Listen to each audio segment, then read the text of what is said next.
and welcome to the Doofcast, a film and TV podcast from Doof Media. I am your host, Scott Daly, and I'm joined, as always, by my co-host and my stalker. It's Mr. Matt Freeman. How's it going today, Matt? Oh, I'm doing great. Just watching you through this window here. That's not the kind of stalker I meant, Matt. Oh, I'm the other kind, too. This week, I was not expecting that. This week on the show, our ongoing series Blind Spots continues as we go through our 10 selected films from the BFI Sight and Sound 2022 Critics Poll of the top 100 films of all time that we haven't seen. This week, we are up to Matt's fourth pick of the series. Matt, you picked the 1979 classic Soviet sci-fi film Stalker. So we're going to be talking all about Stalker, and we'll get into why you picked it here in a sec. That's right.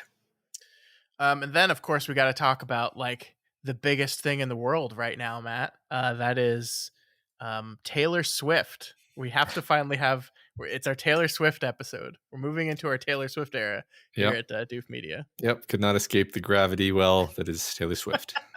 So we'll wrap up the episode talking about Taylor Swift, and I also wanted to talk to you and our audience about this other phenomenon that's happening right now, which is the television show Suits, that you've never heard of, and probably most people listening to this have never heard of, but maybe you should, because there's a lot of things happening with it.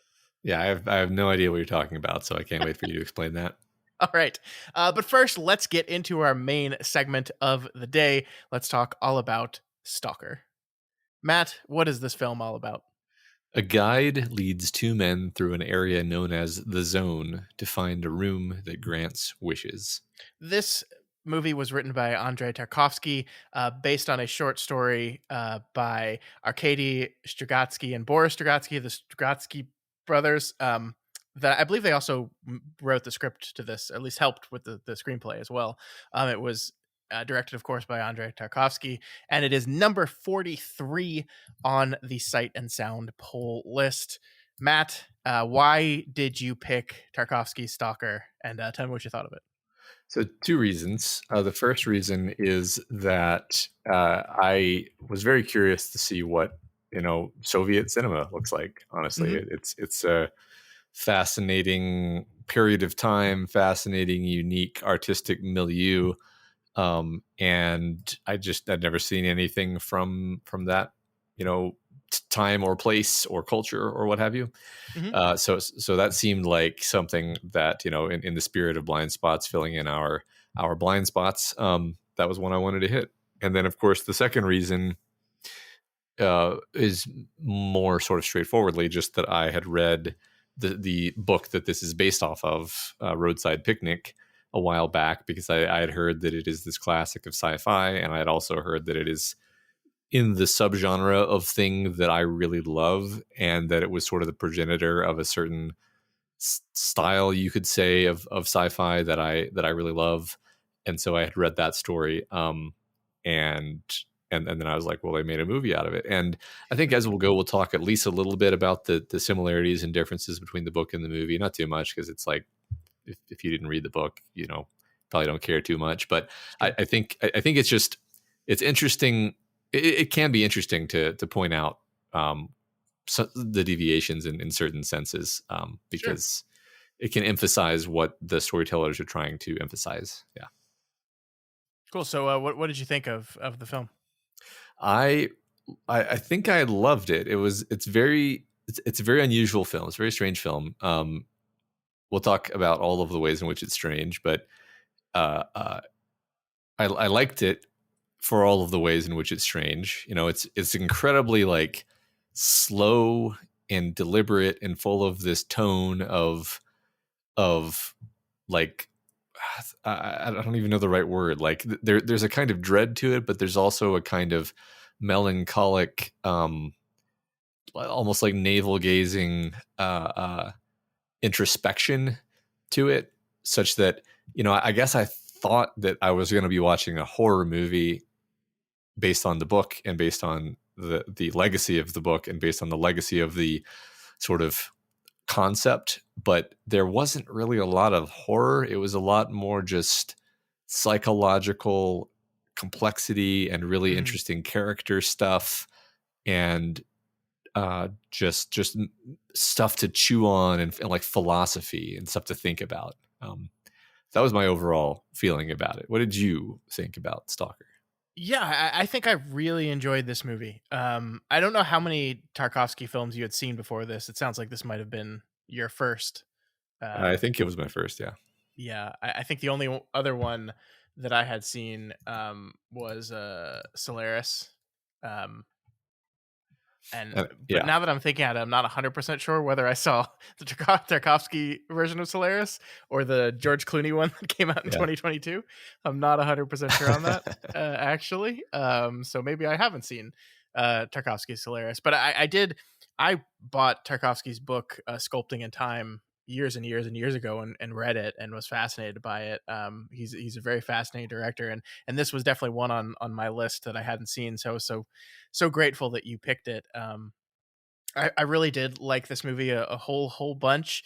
It is a movie that is kind of by design, I think, difficult to parse. I think this is going to be one of those ones where we have a really fun conversation, just trying to get to the bottom of how we feel about what the movie is saying, because it's complex and thematically rich, and as you said, absolutely beautiful. I love the way he shoots his films. As you said, Tarkovsky's kind of pretty famous for having very still long shots. I think the average shot length in this film is over a minute long, which, like, tell that to Michael Bay and he'll have a heart attack. Yeah. It's very, very slow and deliberate and very fascinating, the choices that are made here. I still struggle with what I think the movie is about and trying to say, and I think that's part of it. I think that's part of the enjoyment of this is you're supposed to struggle with those things, because Mhm. there's a lot going on here. There's a lot in this film, but I did really enjoy it. I was captivated the entire time. There was this real sense of tension in the air, and that's one of the things I enjoyed most about it is there's this level of tension that just refuses to allow itself to be released for so much of the film. Because once our characters make it into the zone, like, we're constantly told by the movie that this place is incredibly dangerous. There's traps everywhere. You have to go a certain way. It's even a way that doesn't make logical sense, because it's like, I think they say that the shortest way to a place is not always the shortest way to the place, that going around in roundabout ways is actually better. But we don't ever actually see any of that. Like, we don't see any traps go off. We don't see any character get caught in the trap. But, like, there's none of that. We have characters, like, throwing bolts attached to a cloth, like, over and over and over again, but they never trigger anything. Yeah. And so we're just sitting there tense the whole time. And I think eventually that tension kind of starts to wear off, because you're just like, you kind of adopt what some of the other characters do. I think the opinion of the writer, which is like, this is bullshit. I'm not buying any of this, actually. I'm Uh-huh. just gonna walk. And even then, even when that happens, then it's like, oh, you must have got really lucky. And I'm like, there's no fucking nothing here. This is just a joke. This isn't Yeah. real. None of this is real. And it just really puts you in this place where you just don't know what to believe. And loved it. I loved it. Yeah, I thought that was really interesting. I totally agree because having read the book, in the book there certainly are deadly hazards everywhere. One thing is I wouldn't even call them traps. It's more like there's just stuff flying around, and if you come near it or brush against it, then you'll just drop dead the next day, or you'll vaporize on the spot, or whatever. And it's very textually clear that this is real. The first person protagonist perspective lets you know it's real. The things that happen to characters in the story confirm that it's real, whereas in this story almost nothing supernatural ever happens. Yeah. And you're like, and I even having that context in my head, I agree. I was like, oh, are they going a direction where this is all nonsense, and actually, like, the stalker just wants to feel important and feel like he has a role here, where he leads people on this elaborate voyage, which is actually unnecessary.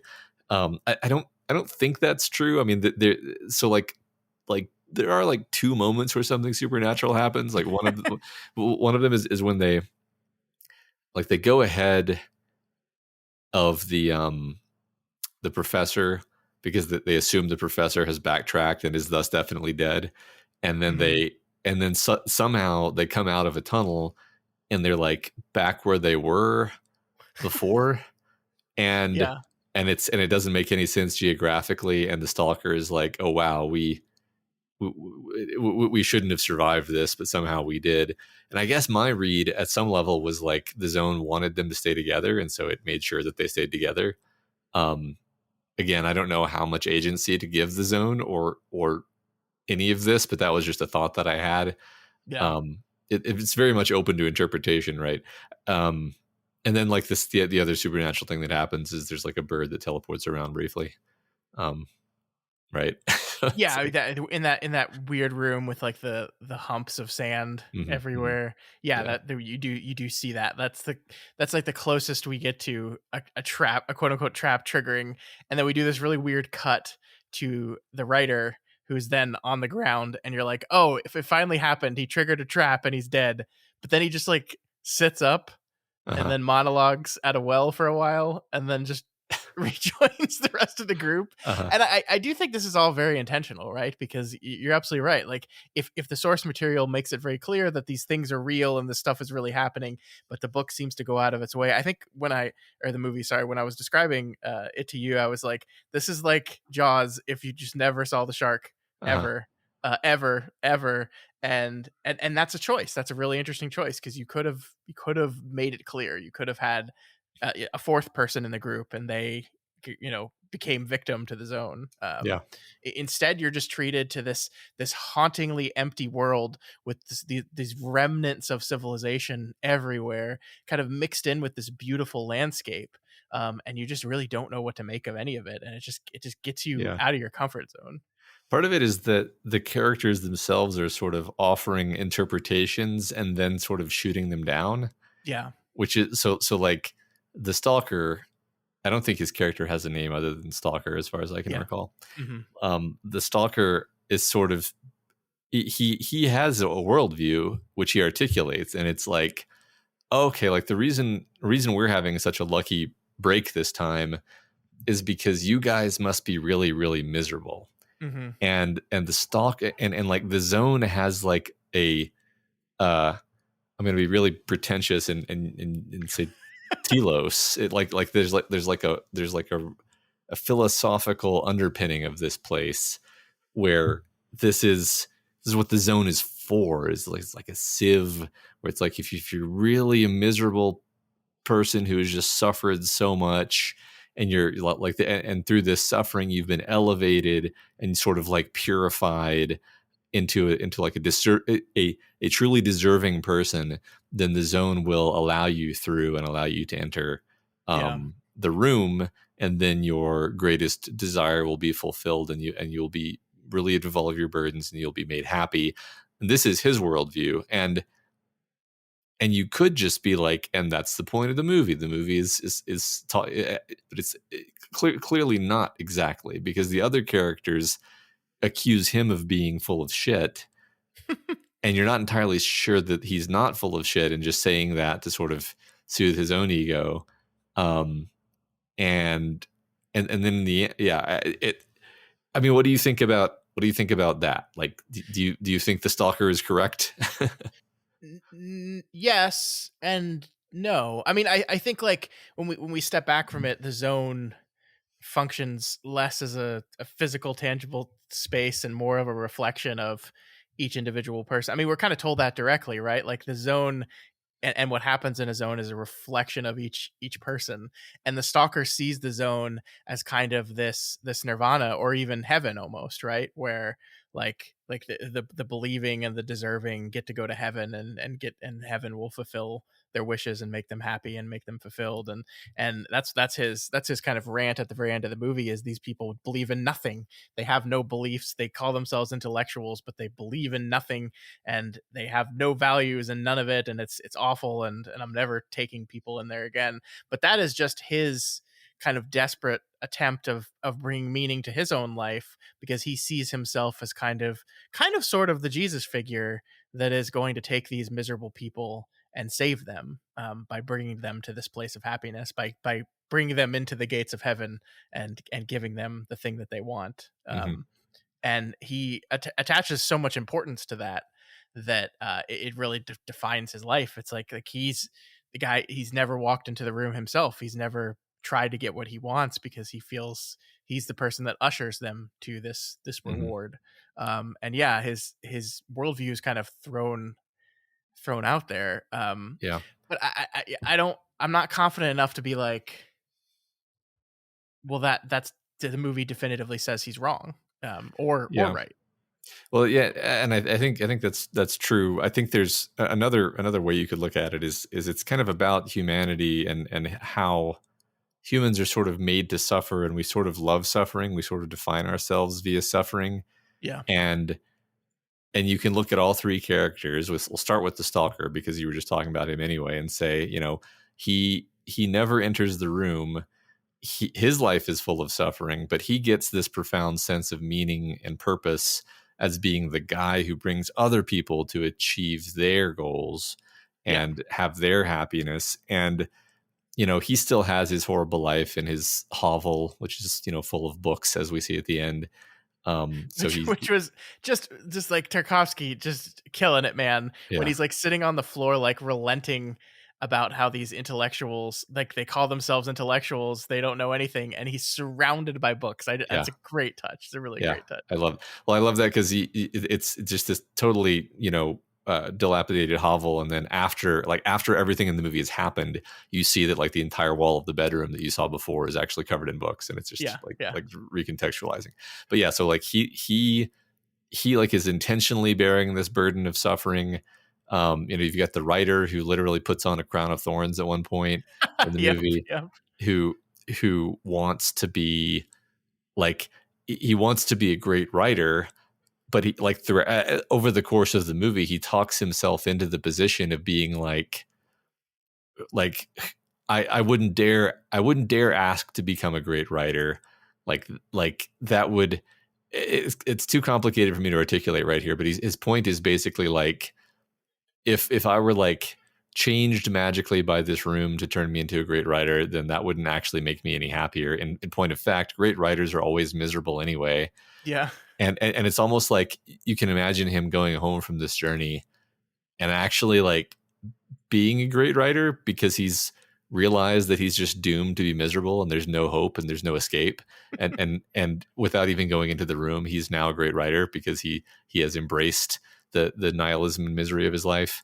And then the professor also, he sort of has he says he wants to go into the room, but actually he wants to blow up the room, so that no one can go into the room, so that like this sort of what he sees as a false hope for redemption of humankind can be annihilated, forcing us to take responsibility for our own destiny.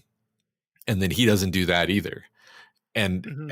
and it's like, and it's not even necessarily like, oh, because humans are noble. It's like, no, because we like deserve to suffer. It's all this like, we deserve to suffer. Our role is to suffer, and nobody goes into the room, despite the fact that they all get to the room successfully, um, because they don't in different ways feel like they don't deserve it, and in fact, humanity doesn't deserve it. Humanity doesn't deserve to be freed of suffering. Another just one more point I'll make on that note is like the one story of the one guy who did go into the room is that he and I love like I just love this as like an example of what science fiction can kind of say Uh-huh. is he was responsible for his brother's death, and he goes into the room thinking, I'm so sad about my brother's death, the room will give me my brother back. And then the room just makes him rich, and he realizes like, oh, I'm the kind of person who it deep in my heart, I actually just wanted to be rich. I didn't want my brother to come back. And then he kills himself because of Yeah. how bad that makes him feel, which is kind of confusing. Because like, well, obviously the wealth didn't make you happy, which kind of throws into doubt what is the room exactly, and why are you also sure you know what the room actually does in the first Yeah. place. Yeah, Anyway, I mean, yeah, I love the when the writer's kind of chastising the stalker, and he's like, who told you about this room? Who told you it worked? And he's just like, Porcupine did. Like he uh-huh. did, right? Like we're all just going off on faith here about how all this stuff works. And yeah, the wrinkle that the room, you don't like walk in the room and say, $1 million, and poof, it just you walk in there and it reads you almost, Hmm. and will give you what at the core of your personality. And it is this really interesting idea of the separation in a human being between what you think you want and what you actually want. Hmm.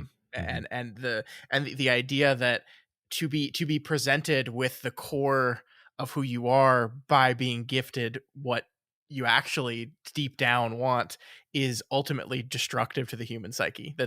That like we can't actually handle that. That this idea that the person that we are, the person that we build up in our heads of who we are and what we want, and is more important than the truth of it actually. And we can't handle that. We can't handle the truth. Yeah. I think is really fascinating lens on part of what this movie is saying, because like I think something you said to me is is this this movie is about everything in a lot of Hmm. ways. It's about everything that is humanity Yeah. all wrapped up into a 2.5 hour film. Yeah, it touches on everything. That's why it's so hard to say what it is, because you could almost say practically any statement about human nature, and it's like, yeah, I guess the movie's kind of saying that. Yeah. It's all in there. I Yeah, did I mean feel. it's commenting on, like we said, like the loss of faith in a more secular society, and what some people might believe that does to people, like the misery that creates without hope. Like that's one thing the Stalker says is these people have no hope. They have like I try to bring them to the thing that represents hope, and they entirely reject it because they don't believe. And then the other argument is like, no, this is actually more fulfilling, not believing in these things, this external source of hope, and having to figure that out ourselves, and work through our misery on our own. Because yeah, it's not Yeah, like the Stalker's happy, yeah, right? right. And I think to speak to that, there's a level on which framing story is too strong of a word, but the surrounding context is kind of a rebuke to all of this in saying, y'all are all just distracting yourselves with fancy smancy book learning and philosophizing, when you've got the wife who's stuck at home, and you've got Monkey, the daughter, who's this basically victim of the fact that Stalker keeps going into the zone, and it has changed him in some way, Hmm. and so now she has. I mean, we see that she needs Powers. crutches, and that she has telekinetic powers. Yeah. Um, that's one thing where the movie leaves you so light on the details that I'm kind of curious what your thoughts are on that, because my thoughts are super slanted by the book, and I'll say what I mean by that in a second. But first, I kind of want to hear your take on what we're doing with Monkey and the wife. I just want to hear your reaction to that. Yeah, I mean, I do think like it is really interesting how this is a man who, kind of puts his evaluation of himself and his life and his happiness in the fact that he's going to risk his life constantly to provide happiness to others, but he seems completely unwilling to do that to the two people in his life that love him, that genuinely love him. I think we're going to talk about sound design at some point, but the opening sequence with his wife kind of chastising him and then just writhing on the floor for over a Hmm. minute was really impactful, because the sound mix of that is like really turned up high, to the point where my wife came in and was like, "What the hell are you watching? What is Uh-huh. that?" It's a woman crying on the floor. What do you mean? What is that? Yeah. It's pretty obvious. Um, but Uh, and like I think the part at the end that spoke to me so well is like he's distraught and crying about how no one is worthy. I'm never going to bring anyone to this place again. And she says, well, I'll come. If you want to bring me, I'll go. And his response to that is like, no, because what if you fail? Right. And uh-huh. so like this idea, and that to me, I didn't interpret that as, well, you might die. I interpret that as, what if I find out something about you that I'm not ready to face? Yeah. The type of person you are. Yeah. What if you Um, fail the test? Yeah. yeah, Yeah. yeah. And so yeah, I mean, I think my kind of interpretation of that was this idea that like he is he is miserable in his life but doesn't want to be, and so like I do wonder, like, if he were to ever walk into the room, like, what the room would give him. What Mhm. is the difference between the thing that he thinks he wants and the thing that he actually deep down wants? Because Yeah, I do on some level think he thinks that he's doing this to help, like, out of altruism, but yeah, I don't buy it. I don't actually buy it. yeah. So there's an idea that I'm basically stealing from the book, which is that like if the right person enters the room, there's not a room per se in the book, but the Mhm. notion is there. If the right person enters the room, then they could essentially be the salvation of humanity, because if the thing that they genuinely need and want and therefore manifest might be like eudaimonia and happiness forever for all humankind, but Hmm. you would need to be a person who actually has that in their soul. You would need to be a person who actually has that purity of selflessness, where instead of walking out and just getting $1 million, they walk out and the world is saved, and is sort of like second coming of Christ fashion, like. And that does kind of make it a sort of Christian story, where it's like the the the the savior of humanity is simply the one who really deep in their heart actually desires the salvation of humanity and not their own selfish ends. And it's like Mhm. no one actually qualifies. Yeah, that person does not exist. Yeah. Yeah, yeah. um so yeah, there's just to just for some color commentary, I guess. The book, the main difference with the book is that it covers a much larger span of time. Covers basically from the stalker being a young man and courting his lover, to them marrying and being like very happy and very in love, and then they have a child. And interestingly, the child in the book is like, when she's young, she is basically normal, except she's sort of covered in fine fur, so Hmm. she Hence looks like monkey, a I monkey, guess. and hence Yeah. monkey. And then as she gets older, like, it's very sad, because as she gets older, she actually loses the ability to speak and understand speech, while remaining like smart. And it's just a very like it's just a very sad idea to me, that uh because there's nothing, there's no real human condition that's quite like this Mhm. exactly. But the stalker obviously feels responsible for this, and it's well understood in the story that the children of stalkers often end up with maladies like this because of the effect of the zone. Um and and so that was all kind of preloaded into my head walking into the movie, as the idea of Monkey as this terribly tragic character, where and it's really something that haunts the main character too, that he's made these choices that have led to the unhappiness of his family. So that was probably larger in my mind Sure. than it otherwise would have been, even though, I mean, it's not like it's not in the movie. It's how the movie begins and how the movie ends. um so it Yeah. is important. And I don't know if I'm reading too much into this, but it feels like there's some sunk cost with him too, where he, Hmm. like, he has to keep going. He has to keep doing this because doing it in the first place, like, he has to make it worth it almost, because it's Hmm. kind of cost him his daughter in a lot of ways. And Yeah, I like, think that's part of it. And another moment just I really loved in the movie is when they first go into the zone. First of all, I love the Wizard of Oz transition, where oh yeah, oh my gosh. everything is sepia toned and horrible and miserable, in what you could call the real world. And then as soon as they're in the zone, and they're like, after this lengthy transition shot, they're in the zone, and it's beautiful green color. It's basically just an amazingly lush forest, and vivid colors.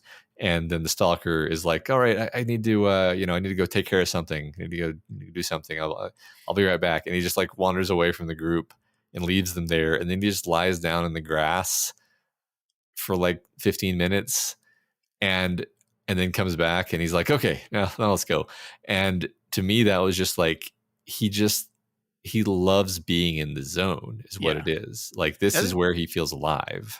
doesn't he say welcome home to them? Like, that's like one of the first Yeah, things he says when they transition into the zone. he Yeah. does. Yeah, yeah, Yeah, yeah. no, I totally agree, and I think that's, Tarkovsky's brilliant choice there to echo back to Wizard of Oz in that Hmm. moment. I think really works, and that's kind of one of the interesting contradictions of at least the early part of the film for me is because like you have this beautiful place, and the way Tarkovsky shoots it I think is beautiful. It's lush, it's vibrant, especially compared to that sepia tone we saw earlier. And then like all like he really takes time to accentuate that like all the instruments of war, like the tanks are kind of being reclaimed by nature. Like the we see the people in the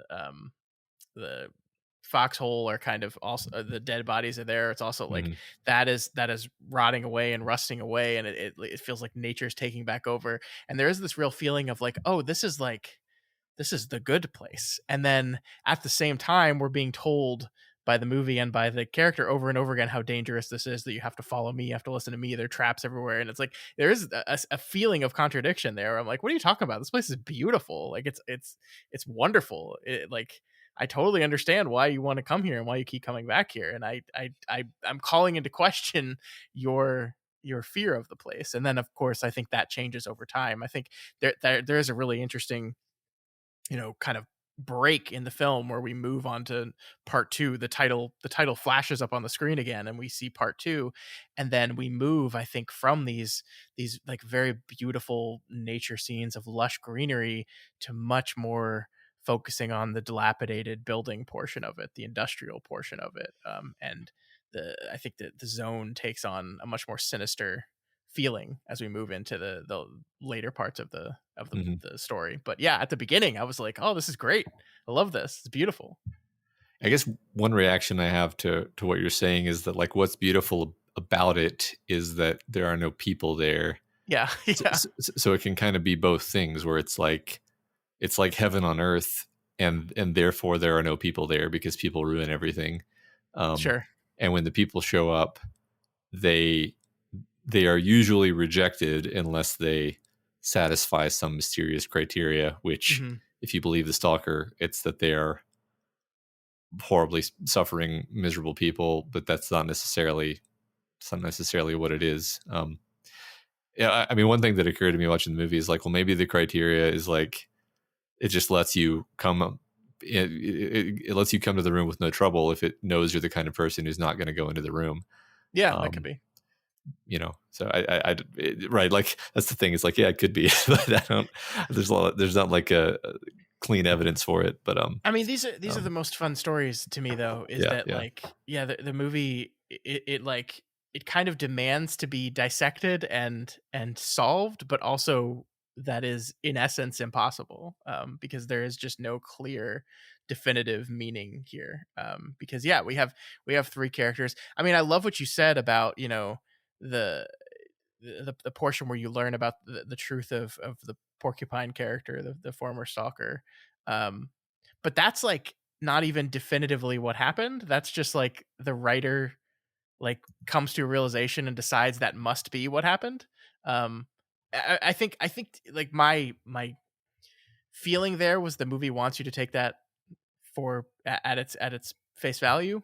um but also you don't have to, right? Like you could yeah. just be like, well, this is the writer bringing, this is his view of the world, this is what he's seeing, is that like his argument in this whole thing is this is actually self-destructive. Like this thing, getting what you want is actually the worst possible thing you could do here. And so of course he reads that situation and immediately goes, no, no, it has to be this. Mhm. But that's not necessarily what happened. um Yeah, right. I mean, the writer could be right, but also the writer could be another example of a person talking himself into, something that mhm. it's like, well, yeah, maybe not though. Maybe you could have gone into the room and it would have fixed everything and you would have been happy. Who Yeah. knows? I I mean, kind of yeah. Go ahead. Sorry, go ahead. Go ahead. I was just gonna say. I mean, I kind of agree with the writer intellectually in the sense where it's like if you suddenly use cheat codes in a video game, it ceases to be the same game and it often ceases to be fun, and you cease wanting to play it. And it's like, yeah, if you were magically made into a great writer, then I can imagine you would actually stop caring about being a great writer pretty quickly. Um, Yeah. so Yeah, I mean, I do kind of like, you take the professor character and you take the writer character and compare the two of them, and the professor seems to think that like this room will be ultimately destructive, because a person who has access to this will destroy externally, right? Hmm. Whereas the writer is much more, the person that has access to this room will be destroyed Hmm. internally. I like that as like two different reflections of two different ideas. Is that like a person with this will ultimately destroy the world versus a person of this will ultimately destroy themselves. And Hmm. like those don't have to be contradictory feelings, but I just love that we have two different people that approach this thing from those Yeah. different angles. Yeah. Okay. I don't know if this even connects to that, but what did you think of the moment where the writer and the professor have just been on each other's asses the entire time? Just they just hate each other. They've just been Hmm. talking shit to each other constantly, and then like we kind of cut away from them for a minute as they're all resting, and then we cut back, and like the writer's like lovingly resting his head on the professor's chest, and they're just like napping together. Yeah, I've got And no idea. I've got no idea. I don't like so many. You're gonna ask this uh, question over and over again throughout this conversation, and I'm gonna say I don't know, yeah. because there's a lot of interesting things he's doing with like Tarkovsky. Like again, like the title of his book was Sculpting in Time, right? He uses time in really interesting Hmm. ways. Because how long were they in the zone? Yeah. I don't know. They Yeah. certainly look like beaten to shit by the end of this, and Yeah. not in any physical way, right? Because nothing ever physically happens to them. Yeah. But they look haggard and like they've been through the ringer. Like the tunnel is called the meat grinder, right? Like the Yeah. tunnel they travel through to get to the room is called the meat grinder. And like you're like, oh, this is the worst. This is the worst part of it all, and you're like, nothing happened. You just walked through a tunnel and felt things. Uh-huh. So like, yeah, I don't know how long of time went between that jump of them harassing each other to them, kind of Yeah.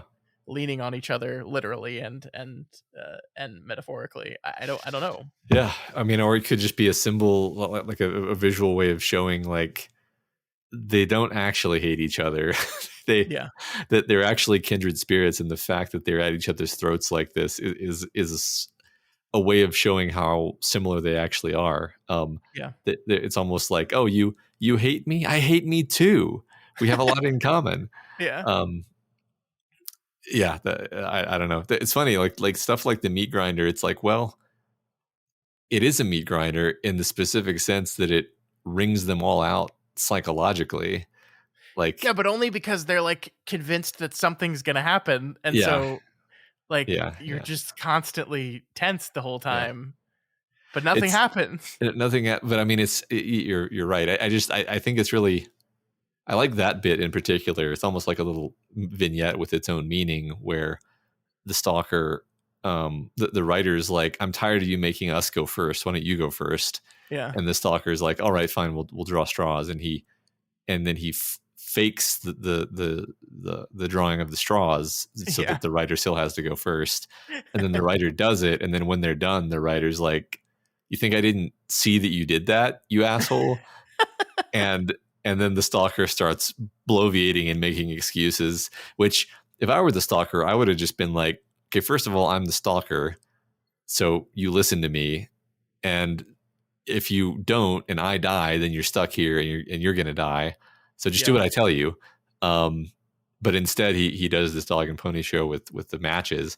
So I thought that was really interesting, and you could read all kinds of stuff just into that snippet of the movie. Um, I Yeah. don't even know what to say about it other than I thought it was a great like dramatic scene that reveals a lot about these characters, and it kind of made me like the writer more, actually, weirdly enough. Like the fact that he went through it and then afterward was like, by the way, uh, uh, Yeah. I don't know. I don't know how to feel about any of these characters because I do like them and then I hate them yeah, like yeah, simultaneously. Like they drive me crazy. They're annoying. Like the writer, like listening to the writer like complain about writing is just like shut up. yeah, yeah, Just like nobody likes my writing, and the second I die, they're gonna replace me. Like I think the first thing he says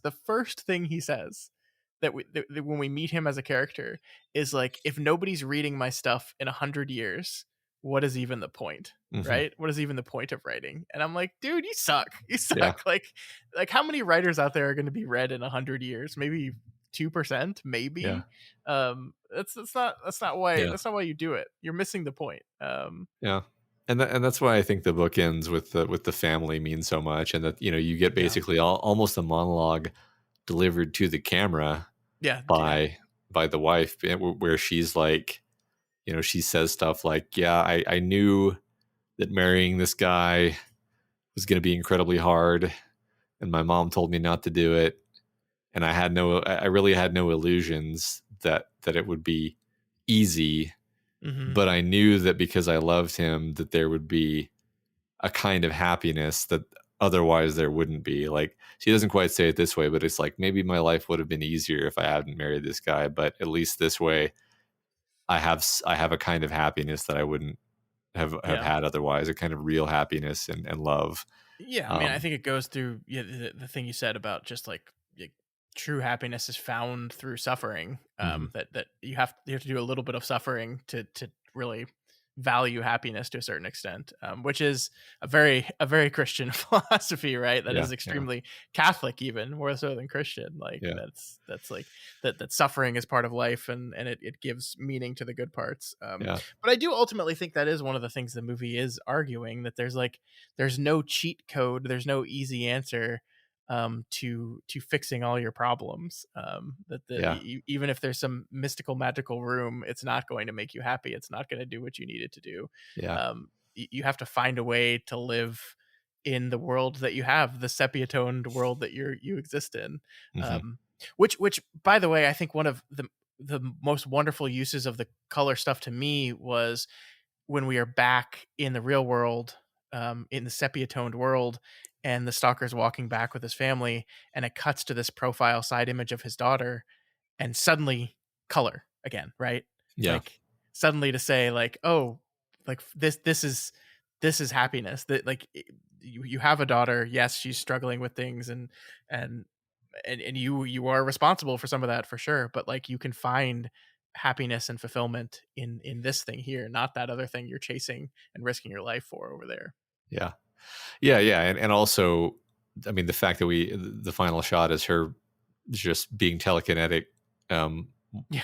is maybe a slight suggestion of like, well, maybe she's the savior, or at least Yeah. this is the path of salvation, is like the power and um supernatural nature of what happens when you bring some of that, I don't Yeah. know, purified suffering out of the zone. I don't exactly know, and that's okay. I'm okay not knowing, but What was your take on the dog? Because like this is one of those moments where I really kind of, the movie lost me, and not in a way where I'm like dissatisfied by it, but you have this moment where like they're all in the zone and they're exhausted and they're all lying down, and then we cut from the stalker in the color palette of the zone to the sepia toned color palette a few times. Like he's uh-huh. lying there kind of thinking, and we're cutting to him in that sepia tone again. And then suddenly this dog is here that we've heard and has been following them through the zone for a while, approaches him. And then at the very end of the movie, the dog has come back with them and is just, I guess, his pet now. And I just didn't know what to do with any of that, any of it. I was just like, that's interesting. Yeah, no, it's so funny because it's not like I didn't notice the dog, but I think I just processed the dog like as a subconscious element of like a sort of welcoming face of the zone, possibly. Not Mm-hmm. not even literally, not even like I was thinking like, oh, the zone is this dog and the zone is greeting them, but more just like, well, the dog, like everything in the zone I see as kind of as being part of the zone. And man, is it hard to separate things, because I wonder if part of even that sentiment doesn't come from like the film Annihilation and We and haven't the talked book about that yet. Annihilation, Yeah. which Yeah. itself which owe their own ideas to this story. Oh, I'm 100%. Yeah. pretty sure. Yeah. So, um, yeah, I do want to talk about the influences of the story in a minute.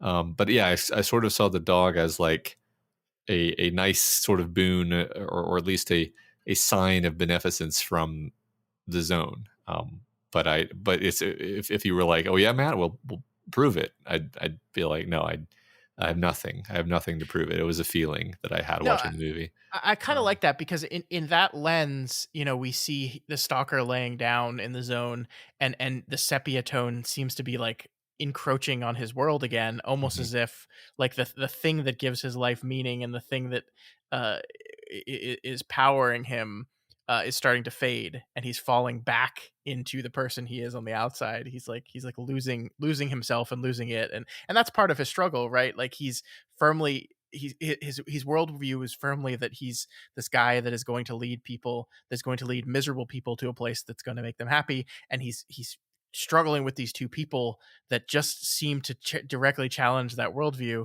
and it's exhausting him, it's terrifying him, it's ripping him apart, and so that sepia is starting to seep back into his life, and then the dog comes and pulls him out of that, metaphorically, not Yeah. literally. And because when we see him again, he's defeated that and is standing up again and ready to move forward. So I like that. I like that interpretation. I think that's as valid as anything I could come up with for sure. Yeah. Okay. Cool. I mean, the element of the story that I struggled with the most and have no idea what to do with at all is there are these like syringe looking objects, which may just be syringes. Yeah. I mean, but they don't quite look like syringes, and they're like everywhere. Like he has Hmm. them in his house, next to his bed, in his kitchen, and then they're like all over the ground in the zone. And Hmm. there's and you see them over and over. And I even wondered if so like the closest thing to like an idea is like, okay, somebody's got a drug problem. Maybe his wife has a drug problem, and these aren't actually here so much as like he's seeing them everywhere as an echo of, or, a memory, a burden he's carrying with him is the knowledge of his wife's drug problem. And it's like, talk about lack of substantiation for that theory. But like I couldn't make any more heads or tails out of the fact that these very, very particular objects are like strewn throughout the movie. And it's like, yeah, you don't accidentally end up with the same objects all over your set. So I don't know what to do with it. Yeah, I like that. I honestly didn't notice it, to be honest with you. Maybe I'm just maybe I'm the one with the drug problem and I'm seeing the syringes all over the film. What about that? No, I don't know. I don't know. Well, I May, just think a syringe is a perfect object to represent drugs, and I mhm, think either you're absolutely right that it's his wife or someone in his family has a drug problem, or we could just go more broad with it. That like one of the things this movie is talking about is the ways in which um, the tangible things in our life, whether it be money or drugs or stuff, are making us miserable, mhm. and removing us from the ability to be happy, Yeah. and so that the world is absolutely strewn with these things. So I googled it just to make sure I wasn't actually hallucinating, and yeah, there are people who have noticed the syringes.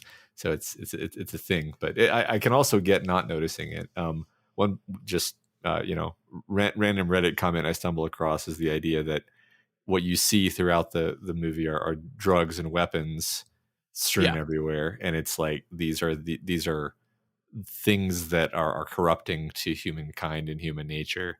yeah. I And mean, I think that the sequence with like in the zone with like tank after tank after tank, like just in the mhm, field, mhm, in this yeah, beautiful field, and it's just these rusting tanks. I think that's super intentional. So yeah, yeah, yeah, like they like weapons of war, money, drugs, like these are all things that are corrupting us.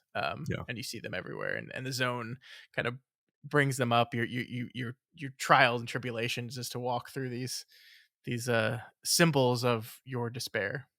Yeah, that works too. I still kind of like my other theory, but there's like no evidence for it. But yeah, I mean, um, I think I don't think they're contradictory. I just yeah, think yeah, one's sure, more broad and yours is a little bit more specific, which yeah, is not a bad thing. sure. So you want to talk about influences before we move on to the Uh, yeah, I think one more thing I wanted to say before we do that though is the sound design in yeah, this yeah, movie. We kind of referenced this earlier, but the scene you talked about where we transition from the world into the zone, and what Tarkovsky does with sound there, I think is just one of the most fascinating things to witness ever, because they're on this train car, right? And so you have the click clack of it moving over the trains, and it's just this recurring beat, this recurring click clack like noise, and then suddenly kind of starting to be mixed in with that is this really weirdly otherworldly sound that's happening, Uh-huh. that slowly picks up in volume and intensity, and you're sitting there listening to this and you're like, I don't, what is that? Like, what is that? Is that diegetic? Is that Uh-huh. non-diegetic? Are the people in the movie hearing this, or is this just the soundtrack of the film? And Mhm. there's no answers for that ever. It's just this really creepy, weird thing that happens along the transition into the zone for the first time. And I feel like a lot of the sound effects and a lot of the noises and music in this film follow that same kind of rule. And it was really, really fascinating to me. It jumped out at me because like it feels like he really played with the sound mix. He turned up certain things in certain moments. And really accentuated noises and things that made the film very rich to me, just like as not just a visual delight, but also an audio one. I like that. Yeah, that absolutely. I like the word rich there. I found it to be a very engaging experience. You know, sometimes when you watch an older movie, you're flipping a coin as to whether you're going to be bored out of your skull. And despite the fact that this was a very slow movie, and we had a shot that was just like the camera slowly panning vertically over like a pond with a bunch of shit in it for like 5 minutes with no one talking, I was still totally riveted to the screen the whole time. Yeah. Oh, 100%. Yeah. This is just full of information.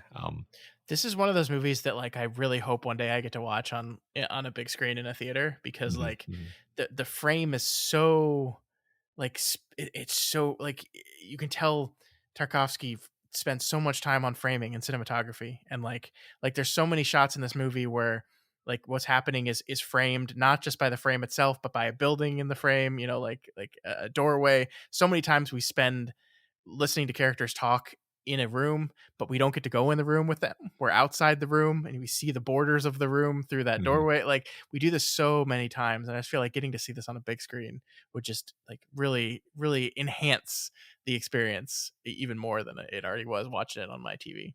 Yeah. Yeah, totally. I totally agree. That would be awesome. That'd be awesome. Yeah. Okay. So let's talk influences. You already mentioned Annihilation, a movie that we both really, really loved, and I think like obviously the book has a lot to owe to this, but I think the movie almost does more so Yeah. somehow. Well, yeah, the Annihilation, just my recollection is that the guy who made the movie had read the book once like 10 years before and then Hmm. never revisited it and was just Yeah, kind of he made going the on movie on vibes. memory. Yeah, He made the movie on yeah. memory, and then and you got to believe the guy saw this movie and was also working some of these ideas in there too, because just like tonally it feels so related. Oh um yeah. and then so not only that, but I'm fascinated by this relatively new popular meme of the back rooms. I don't know if meme is quite the right word, but like it's become, it's like a setting that has bubbled up from the human subconscious, because like no one's really responsible for the back rooms, but the back rooms have a lot in common with this idea of like this other space that is full of dangers and is weird and is off limits and is supernatural in a way that is unclear Hmm. and and uncanny. And it's like um one thing that's funny about humans is that we always try to explain it. And so I'm sure if you Google like backrooms lore, you'll find reams and reams of detail about how the backrooms works. But for me, the way these settings really work psychologically is that they're weird and they're off and they're wrong in ways that you don't understand. If you understood it, it wouldn't be scary. And that's what the zone is. And like the book more so than the movie plays into this, where it's full of these objects. The zone is full of objects that might be like, you know, stuff that looks like a tangle of wire hanging down from something, or like um one of them is like basically like two. My recollection is it's like two flat discs that are sort of facing each other, Hmm. and you can never push them any closer, and they're just sort of like hovering basically apart from each other. And and so like one thing the stalkers do in the books is they're actually, they don't just make their money bringing people into the zone. They make their money smuggling these mysterious, pieces of pieces of what exactly, are they alien relics? Are they who knows? There's very textually and explicitly no explanation for where these come from, and what they do and how they work. But people are nonetheless fascinated by them and want to have them and want to do tests on them and so forth.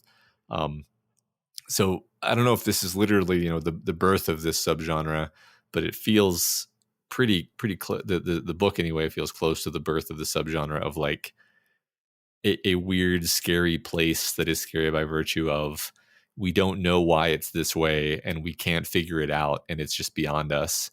Um, just to round that out, the reason the book is called Roadside Picnic is this idea that the characters are continually trying to talk their way, think their way to figuring out what is this, what is the zone. Hmm. And one of them at one point is like, I don't know, maybe it's just the equivalent of a roadside picnic where you drive to the side of the road in your car with your family, you spread out your picnic blanket, you pull out the basket, you leave a bunch of trash and food scraps and tire tracks and exhaust, and the ants and little animals come to the scene and try to make sense of what the hell all this is. And and there's no way they never will. It's totally beyond them.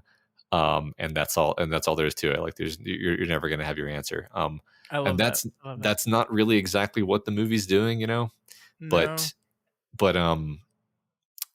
nonetheless, it's of the same lineage, I think. And yeah, anyway, I love this sort of thing. So that's why I wanted to talk about Yeah. the impact like that. No, and I think when you look at like directors like Nolan and even directors like Villeneuve, I think I was thinking how so much of like Arrival, not even in theme or anything, but in like tone Hmm. and filming style, felt like this movie. Um, and I think Nolan does this a lot too. I also think it's funny. I was while you were talking, I was looking it up, and Jeff Vandermeer, the writer of Annihilation, the book, vehemently denies that he was influenced by Tarkovsky's film at all. Alex Garland, the director of the movie, was like, "No, yeah, 100%." That Um, that sounds about right, because like the book Annihilation is just is doing very different weird things, right? yeah, It's not doing its not own good, weird thing. not good things. We Yeah. did not like that book. We did book club years ago. Yeah. Was one of my least favorite that we've covered. Yeah. Yeah. Yeah. I'm trying to think of what I mean. Like, obviously, like just the influence of spreading out from Stalker to just Tarkovsky as a whole. Like his influence as a filmmaker is huge. Like the this kind of very slow, meditative, long take type filmmaking is stuff I see all the time from people, and I think all of them have probably watched this film and other Tarkovsky films as well. Yeah. Yeah. It's one of the. I mean, that's. I think fundamentally, people don't put stuff on top 100 movies of all time lists without thinking about it, right? And I do Yeah. think this is one of those influential movies where I'm sure if I'd watched this movie earlier in my life, I would have noticed more things that were influenced by it. But Yeah. as Yeah. it stands, I'm playing catch up now. I think one of the most delightful things to me is that the Chernobyl disaster happened 7 years after this film, where like if you would have paid me money, I'd be like, yeah, he's basing this on what happened at Chernobyl, with a lot of this zone stuff. And it's like, no, actually, it's the opposite of that. That people that would sneak people into Chernobyl called themselves stalkers because they were influenced by this story in this film, which is just a wild thing, right? Because like Yeah. it's so prescient in a lot of ways of exactly like what happens is we have this thing happens and we need to, and everyone in there dies and we need to lock it off, but also the curiosity of man needs to go see and and ultimately leads them to destroy themselves because it's a very dangerous place filled with very bad radiation. Yeah. No, that's so funny. I think I knew that, but I'd forgotten because yeah, you're right. It seems like, oh, of course this was a book about Chernobyl. Actually, Yeah, it's like yeah. no. Art, Um, life imitates art, as they say. oh yeah, oh yeah, yeah. And it's man, it is this kind of I'm thinking of like this list as a whole, and like once again we have this movie that is like it's interesting when we look at critics and you ask critics what are the best movies of all time. We get these things that are just once again kind of non-traditional stories. Like this is a movie that I think the plot is interesting and there's a lot going on here, but I think it values visuals over plot a little bit here, right? And I think Mm-hmm. we've had so many movies we've covered on this thing. We did Playtime a few weeks ago, my pick, that was that same thing where like the visual gags of that were really more important than any kind of plot. And I think this less so, but I also think this is a movie that cements like the visual power of science fiction in filmmaking. Like Yeah. I wonder, I was looking while we were talking of like how many Tarkovsky films make the top 100. And it is this, and it is another film he wrote called Mirror, Okay. and is number, let's see, actually number 31, so higher than this film. And then number 67 is one of his films called Andrei Rublev, which is one of his earlier films. Solaris, which I think his most popular film, doesn't appear in the top 100 at all, which is interesting. Yeah. Well, that is really interesting. I was already sort of have Solaris on my list to watch at some point, and now I guess Mirror is going to go on that list as well, and that other one you mentioned. Yeah, I mean, I think going through his whole filmography would be great. I actually own Ivan's Childhood. I bought the Criterion because I heard it was good, and I still haven't watched it, so I need to get on that. But yeah, no, he's a. I'll probably send you the book. The Sculpting in Time book is a pretty interesting read. Cool. He has a lot to say about composition and filmmaking and how he uses the concept of time. We talked about this a little today about like the unclear nature of time, but even just the choice to hold on shots for a long time. That's the scenes and sequences are less moving images, but you can craft stillness into a moving image like that. It's really cool. Yeah, that's awesome. Yeah, so I mean, great movie, great director. I think I want to spend some more time with him for sure. So hopefully we will get to do that in the future. All right. But that is going to do it for Stalker. I think the next film we have coming up is my fourth pick, which is In the Mood for Love, a Wong Kar-wai film that I've always wanted to see. I think very very different. It's going to be a very different kind of movie from this one, but I think one that we'll enjoy watching and talking about for sure. All right. Do do do do do do doof. All right, Matt, let's talk about our favorite subject, T Swift. Let's do it. You're gonna have to do most of the talking here, my friend. Well, so I really just kind of wanted to talk to you. Like, we are in many ways kind of a pop culture podcast in that we talk about popular TV and films a lot. And the reason I bring this up now is because Taylor Swift, who has been doing this Eras Tour concert for the last year, it is the most successful concert of all time. It's going to make over $1 billion. She's just phenomenally popular, and there's all this spillover. She's dating Travis Kelce, who is the tight end for the Kansas City Chiefs, and has been appearing at football games, which has made all these Swifties care about football for some reason. Yeah. And this past weekend, the movie for her tour, her Eras tour, they just basically took one of the tours and cut it into a 3-hour film and released it in AMC theaters this weekend.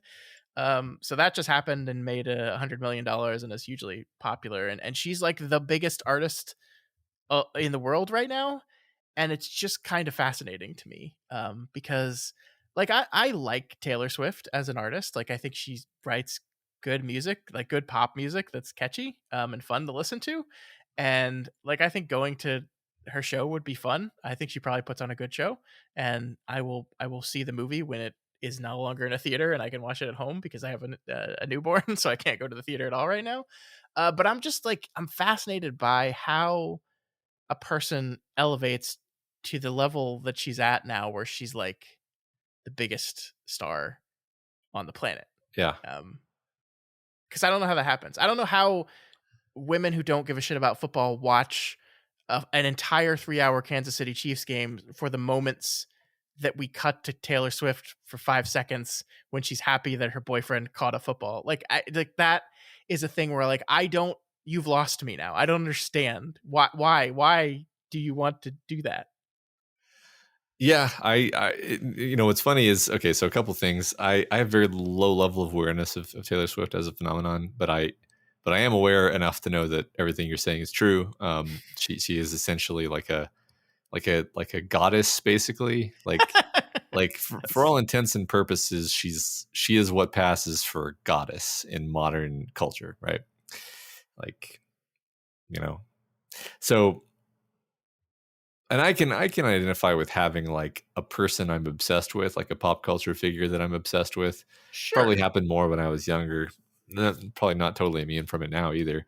Or just somebody I thought was really cool and I wanted to follow all their stuff or watch all their movies or get all their music or whatever, depending on what vintage of Matt you're talking about. But so I can vibe with that. It's just like, yeah, what makes it to me, it's like, okay, I can understand what makes a person a rock star, but it's less obvious like what makes a person like the rock star. Yeah.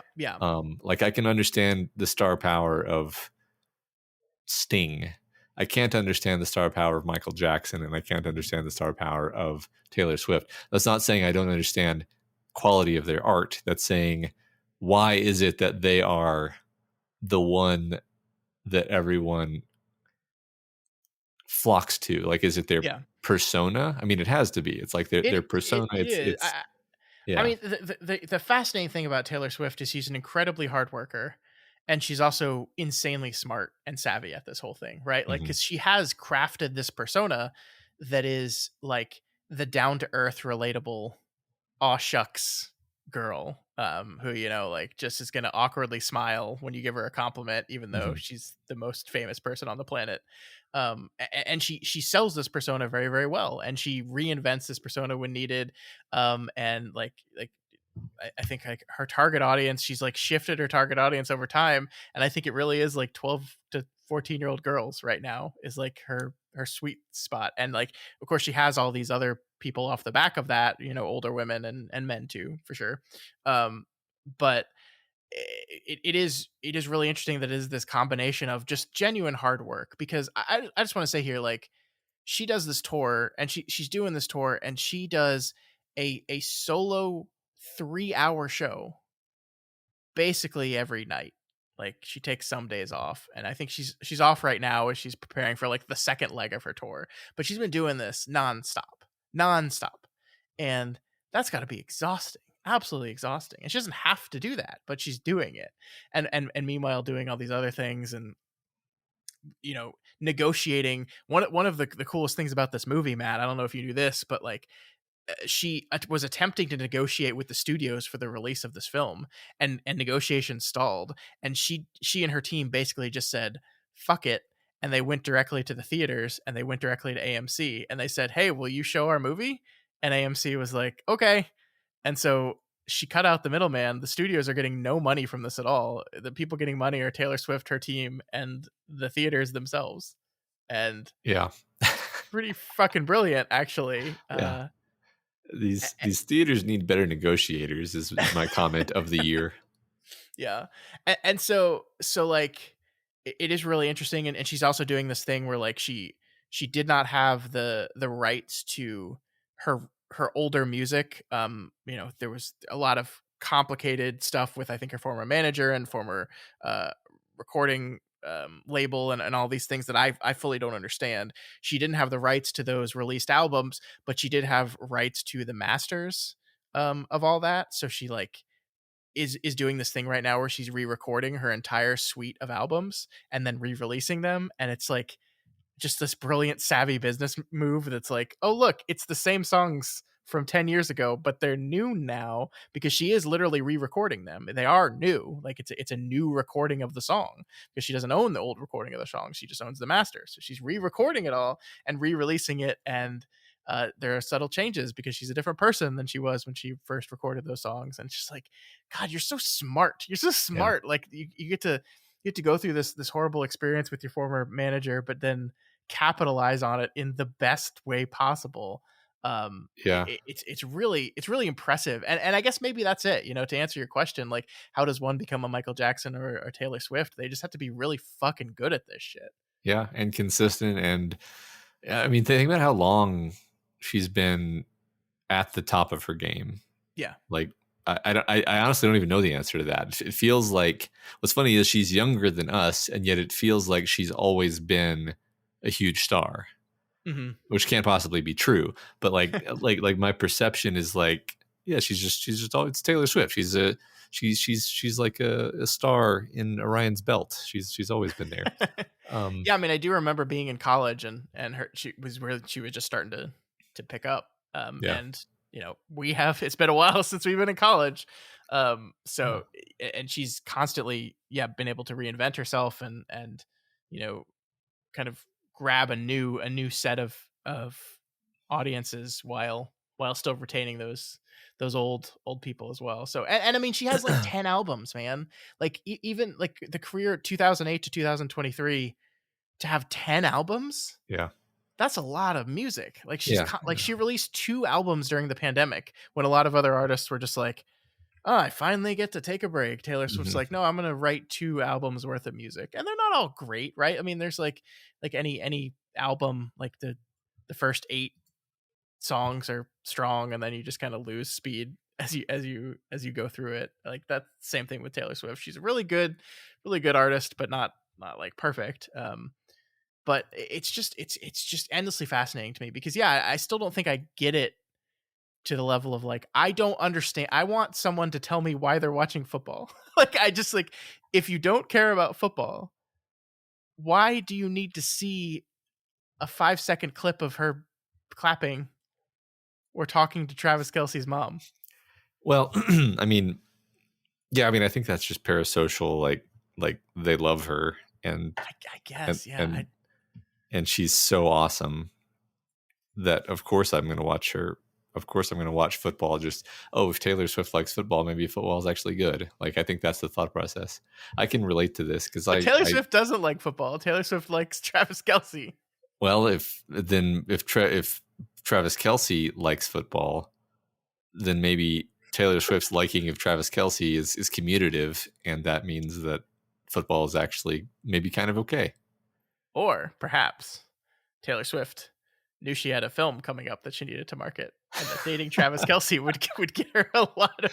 I mean, like, I don't think that's actually true, but like, she's so savvy at this whole game. You could be like, yeah, I wonder how much now that her film's out and she's about to go on tour again. How long is this relationship with Travis Kelce gonna last? I predict not much longer. Yeah, that is very strategic because it's not like if she breaks up with Travis Kelce, there's going to be legions of people who are disappointed by that. They're just going to be like, no. Okay. Guess I won't watch football anymore. Yeah, I never cared about him anyway. I'll wait for the song that she releases that's about Travis Kelce. It's fascinating stuff, really fascinating. And I will never understand it, but I don't think I've ever been like that level of obsessive. Like I'm trying to think of like what my version of I've never watched this, but I will watch it just to see the person I like watching it. Like I'm trying to come up with what my version of that would possibly be. I think the closest thing for me would just be like, 10 or 15 years ago, like scrounging the internet for information about Tool, which was my favorite band, and like watching every interview I could find and like getting really excited when I would find a new scrap of 3 minutes of an interview or something that one of these people had showed up in, and watching a whole documentary about something just because the guitarist shows up for 5 minutes to talk about the animatronics that he made for Jurassic Park or whatever. If Tool collectively Uh-huh. was dating Travis Kelce, would you watch football? Like 25-year-old me probably would have. so Fascinating. so that's the sense in which I can relate to it is yes, I've been really obsessed with things before, for sure. Okay. Well, that's Taylor Swift. I can tell you, but my son does not care for her music. Because every time I put Taylor Swift on in the car, I get to hear, "I don't like that song. That's funny. Play Bear Hunt." Well, for what it's worth, my kids all like Tool quite a lot. So, I guess that was the question I have for you, and that's kind of my answer. Is your daughter is getting close to like the target Taylor Swift demo? Is there any chance that she's gonna get into this stuff, or has you sufficiently influenced her into your musical tastes? oh, I mean, I'm very much not trying to influence her, but and she doesn't. I think there's a few Taylor Swift songs that she recognizes as being Taylor Swift, but she's not like crazy about any particular musician currently. But you're right, she's not quite old enough yet either. So I think any day now that might start happening, and that's fine. I mean, the funny thing about me is I was sort of a late bloomer when it comes to caring about music. Yeah, I was too. Yeah. So and I love, a lot of music, but I remember all my peers were like super into music at a time when I was just like, yeah, I guess that sounds okay. I guess that's fine. Um, but yeah, we'll see. We'll see what happens. Sure. You want to know what my favorite thing about Taylor Swift is? What? Sometimes her metaphors are like I'm fucking watching Stalker and trying to figure out what the fuck she's talking about here. So here, I'm going to read you some lyrics here. So this is the song Antihero. It is the single on her most recent album that was released last year. So here's the verse. Sometimes I feel like everybody is a sexy baby, and I'm a monster on the hill, too big to hang out, slowly lurching towards your favorite city, pierced through the heart, but never killed. What the fuck are you talking about? That's poetry, man. That's What is that poetry. metaphor? I don't understand. What does that mean?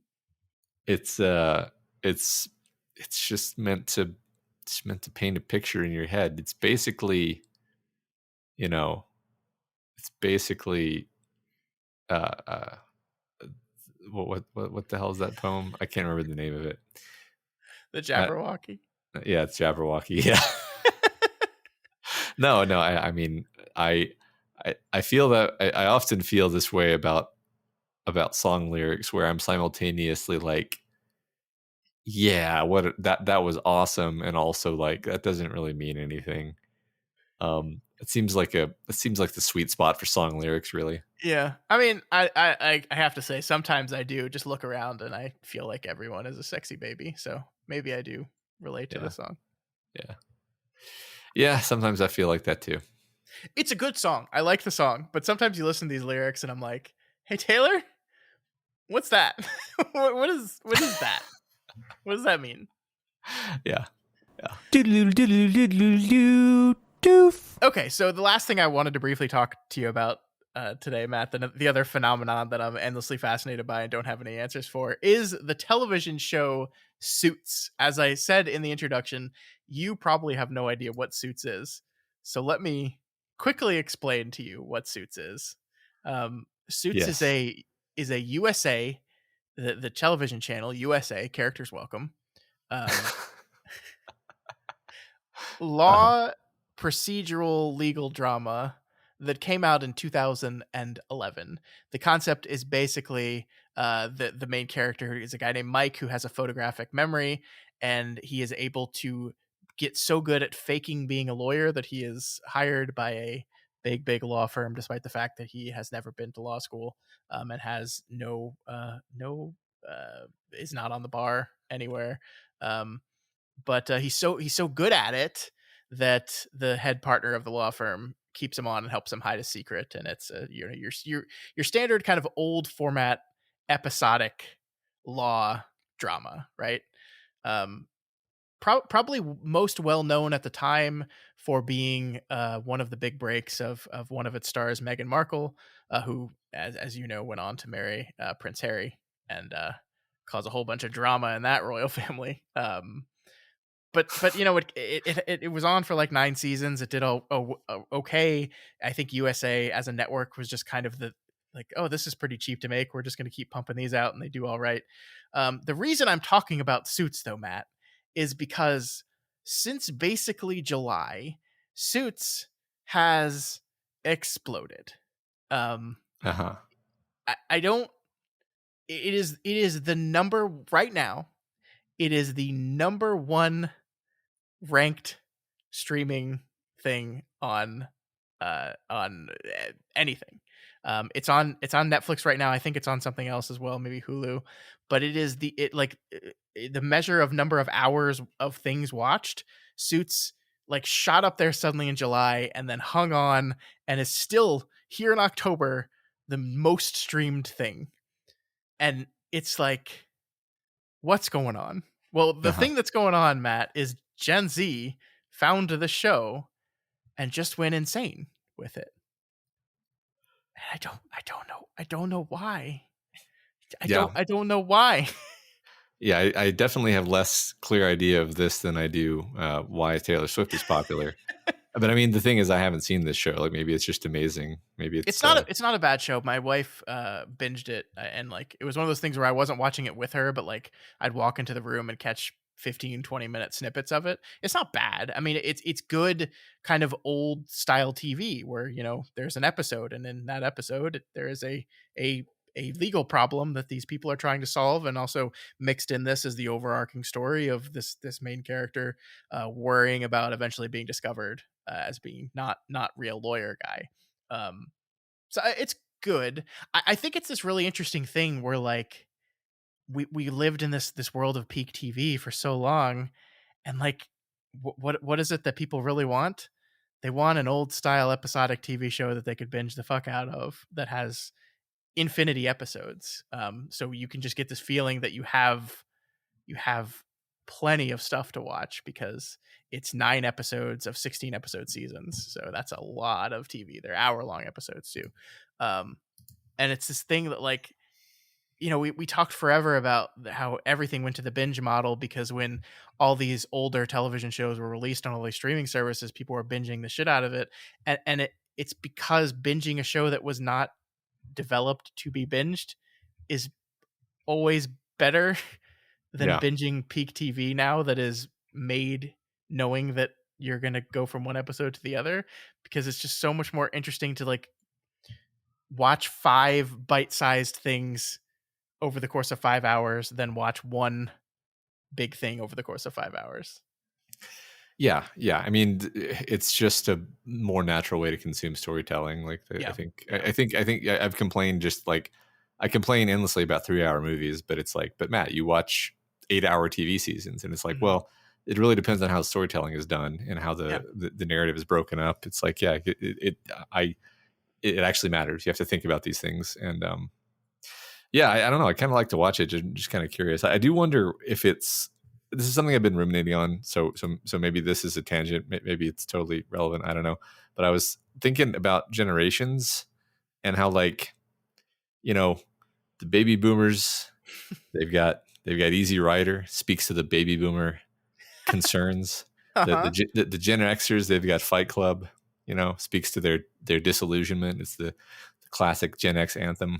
Uh-huh. What the hell do the millennials have? This is actually what I was ruminating on. What is Matt, the millennial movie? we've got Garden State. I I wish I was kidding. mean, you could be right. I don't. I mean, certainly for some, you know, subset of millennials, that's true. No, I mean that's a really interesting question. And maybe it speaks to like the death of the movie as the central realm of pop culture, that there's not one clear thing that I'm coming up with here. Like there's a movie called Frances Ha that was stars the biggest director in the world, Greta Gerwig, right now. Mhm. That came out in 2012 that felt very much like like understanding me and the exact thing I was going through at that time of my life type of film. Mm-hmm. But like that was a very, very small indie film that not a lot of people saw, right? Yeah, sure. And also when I click on Francis Ha here on Google, it also says what to watch. Garden State. Uh-huh. That's funny. I'm terrified that you're right. I'm I mean, looking like, at we did that. We had that segment on the show where I rewatched Garden State and thought it was terrible, right? But like uh-huh. Garden State, it's revisionist history for us to say we always thought it was terrible, right? We Yeah. fucking loved that movie when it came out. We hailed Zach Braff as like the next great indie director when that movie came out. So like to pretend that we weren't Sure. incredibly moved and touched by that movie is No, bullshit. if I'm going to push back, it's just to the extent of, okay, yeah, it definitely struck a nerve, but I don't know if the nerve was like, oh, this is the zeitgeist of our entire generation. And I think that's probably too much to ask too. It's like not every Gen Xer feels like Fight Club speaks for them, surely, right? Yeah, no, and I'm seeing something that mentions The Social Network as a film for the millennial generation, and I'm that's like, interesting. yeah, I had the same reaction where I'm like, yeah, kind of, but like maybe for college students. And I definitely don't see it that way anymore. Although maybe I felt like it really spoke to me in 2010 when it came out. Mm-hmm. Um, Mm-hmm. but and I'm kind of being silly because it's like there's no such thing as like the perfect generation encapsulating movie. But the reason I brought all this up in the first place, this huge tangent that I took us on, was to say, like, I wonder if there's something specific about this show that speaks to the Gen Z psyche, like uniquely, like that resonates with Gen Z, aside from just being like, oh, it's a really good show.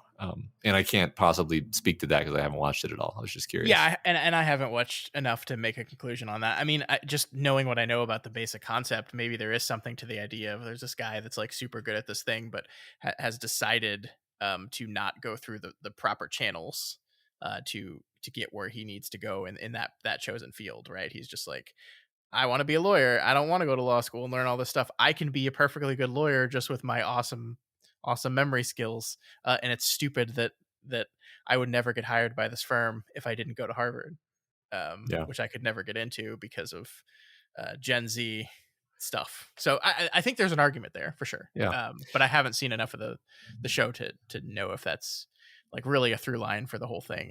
And I just think people like binging episodic shit, and if we're looking at the world of TV right now and the shrinking of TV that's going to happen over the next few years, we need to look at, hey, let's make some shows that are episodic that you can just watch one a week or wait till they're over and then watch them all back to back to back to back. Yeah, and just do a good job at it. Yeah. Mm-hmm. Cool. Thanks for telling me about Suits. Yeah, now you know about Suits. Oh, by the way, the creators of Suits, of course, have taken the exact correct lesson from this sudden success of the 5-year canceled Suits and have decided that it's gonna come back. They're not calling it a reboot. They're not calling it a prequel.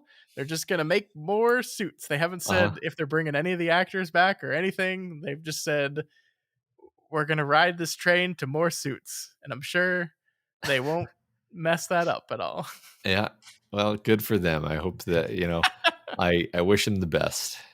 I do have to say, we have to wrap this episode up, but you like offhandedly mentioned your theory of the entire film industry just being a money laundering scheme on last week's Kingslingers. And we got like a lot of comments from people that are like, Matt, please expound upon this incredibly well-researched theory of yours. Oh yeah, this thing that I definitely thought a lot about before running my mouth. I mean, okay, this is what I mean is like, when you have a company, the money that you spend is money that you don't have to pay taxes on. So you're motivated to spend money. You're always motivated to spend money on things that are likely to grow the business rather than just hold on to that money. And when you're a movie studio, you want to keep making movies. Like that's the thing. If you stop making movies, you sort of die. That's the way that machine works. You got to keep making movies, got to keep putting the movies out. got to keep mind share, got to keep the actors engaged, got to keep your people paid. There's tons of people you got to pay on an ongoing basis, whether or not they're making a movie. So you might as well be making a movie. And then the other part is like, who are you paying the money to? Mm-hmm. And I don't know this. This is the limit. We've already reached the end of the degree to which I've actually researched this. And even if I did research it, I don't know what I would like how I would find out the answers to these questions. But like, you got to imagine that like if you're John McStudio and you've got to spend $1 billion this year on movies, and maybe there aren't any good movies to be made right now. Maybe the screenplays all suck, and maybe, or just like the box office environment is terrible right now. So like anything you put out is going to be a flop, but you still got to make the movies and you still got to spend the money. So you're going to do that. And then it's like, well, how do I spend the money kind of without spending the money? Well, what I do is I have a bunch of other like shell companies or subsidiaries, or however you do this to avoid taxes, that I kind of own and or control, or that are owned and controlled by my buddies. And we just kind of like, let's say it costs, really, I could make this movie for $50 million, but I'm going to make it for $300 million. And that way I don't get taxed on $250 million of that. And not only do I not get taxed, but all that money just goes into these other coffers over here that I can then funnel over there. And I think a lot of this might be done just at the level of like what they call Hollywood accounting, where it's just like writing things down in a way that makes it so that you're protected from taxes. But when you can't do that, there are all kinds of corporate tricks for avoiding taxes and lining your own pockets while you're at it, right? It's like part of this is about tax evasion, legal tax evasion, and part of it is about enriching yourself in an environment where it seems like there are no grown-ups actually saying, no, you can't spend $250 million on a movie. Are you joking? That's my theory. That's what I was talking about. I mean, that's a lot of interesting stuff. I will say, as someone with an accounting degree that has dabbled in looking into how these companies account for their movies, it's insane, actually, the stuff that they do. And most of it legal, actually, just creative accounting. I think to give credence to what you're saying here, there was actually a news story that came out just a couple days ago. Gerard Butler, the actor, sued the studio that produced the Olympus Has Fallen series of films that he is in, because he was supposed to get a percentage of the profits, and is saying he did not receive. He was supposed to get 10% of net profits, and has said he hasn't seen a dime from that. So he sued them, going like, hey, these movies have been successful, but you guys are reporting on your statements that it hasn't earned any profit. And it turns out, when they looked into it, that they were just doing exactly that, shuffling money around and calling things expenses that lowered the income enough to where the movie didn't actually, despite making a lot of money, didn't actually show a profit. So they would avoid having to pay people that were on a profit incentive bonus structure any money. And that kind of thing happens all the time in Hollywood accounting and accounting elsewhere as well. But it's so notoriously kind of, it's like the thing that everyone knows but no one talks about in Hollywood is like, most movies do not show a profit on the statement at the end of the day. Because it's so easy to fuck with. There's so many, like you said, there's so many different pieces, there's so many different people, there's so many different subsidiaries, there's so much money and places to put that money that isn't the bottom of an income statement that shows profit. Yeah. I mean, this isn't limited to the show business, right? I mean, if from a corporate perspective, it's always better to spend your money on stuff that could potentially grow the business than it is to mark it as profit, because if it's marked as profit, you pay taxes on it, and it's like, it's what the hell good does that do anybody? And then if you're going to be spending it, well, it certainly helps if you're spending it to basically yourself, which which, again, not just a thing that's done in showbiz, but when you're talking about billions of dollars being spent, and it's like you have to spend it, then people are going to figure out ways to do this kind of thing. And the problem is when you're making like contracts and deals that circle around profit incentive structures, and then also doing this thing, you're going to piss some people off, and this is what happened here. By the way, the Olympus Has Fallen film, just so you can see the levels we're talking about here. Olympus Has Fallen, which is a movie that made 2 sequels, grossed at least $170 million worldwide on all its ticket sales and everything else. But the amount of money they said the movie generated in profit was less than $100,000 in domestic revenue and less than $320,000 in foreign revenue. So that's like a profit margin of like what, 0.01% or something absurd like that. Like the lowest margin you've ever seen in the world. The joke is like that's far too precise to be true, right? It's like it's exactly 100,000. It's like, okay, it's either going to be bigger than that or it's going to be negative, but it's not going to be like as small as we could possibly make it, right? Yeah. That's silly. It's just wild. So yeah, I mean, while I'm not quite ready to hop on your train and be like, yes, the whole industry is just a great big money laundering and tax evasion scheme, I do think like the creative accounting that goes on here is reaching the levels of this is absurd.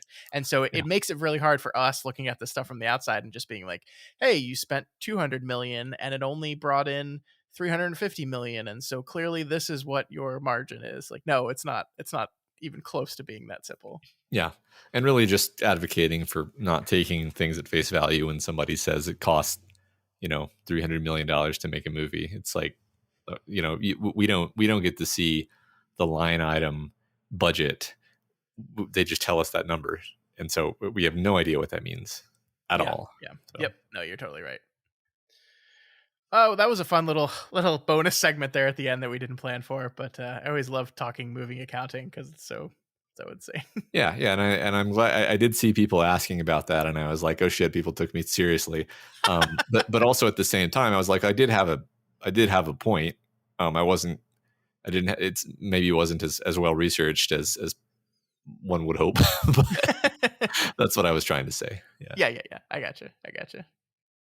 All right. Well, that is going to do it for us this week. If you have any opinions on Stalker, on Taylor Swift, on Suits, or on the insane accounting that is the film industry, you can reach out to us via email at doofmedia@gmail.com or over on our Twitter account at doofmedia. You can also, of course, go to our subreddit r/doofmedia, where you will see a thread for this very episode, and feel free to talk to us there. Yeah, if you're not already subscribed to the Doofcast, we encourage you to do so and ensure you never miss an episode. You can find us on iTunes, YouTube, Google Play, and pretty much anywhere else podcasts can be found.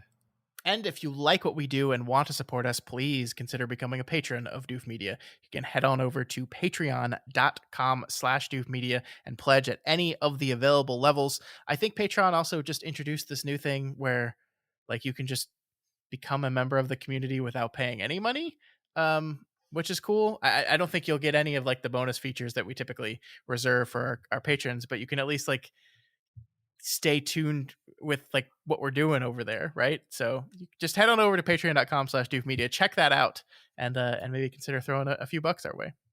Yeah, thanks. Also, please consider rating and reviewing the Doofcast on Apple Podcasts. Each review helps us get more exposure and introduces new people to the content that we make here. All right, folks, that's going to do it for this week. As we said, next week we will continue our Blind Spots series with my fourth pick. We're going to be watching and talking about In the Mood for Love, the Wong Kar-wai film. That is, I think Matt, it's number 5 on the list. Oh, so it's going to be amazing. Yeah, it's the highest one we've covered so far. All right. So we'll see you then.